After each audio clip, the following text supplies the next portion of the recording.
आरती को लेकर जो है कि एक बहुत ही बड़ी एवं बेमिसाल खबरें निकल आ रही है।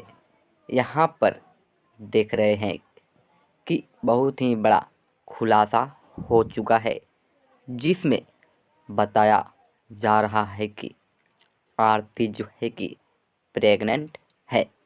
आखिर क्या है सच्चाई? क्या सच में प्रेग्नेंट है? क्या प्रेग्नेंट के वजह से आरती की शादी छोटू के बड़े भाई मोनू से हुआ? आखिर क्या है वजह? इसे जानने के लिए चैनल को सब्सक्राइब करके बेल आइकन को प्रेस करें और कमेंट करके आप अपनी राय ज़रूर लिखें कि मैं आगे भी आप सभी को इसके बारे में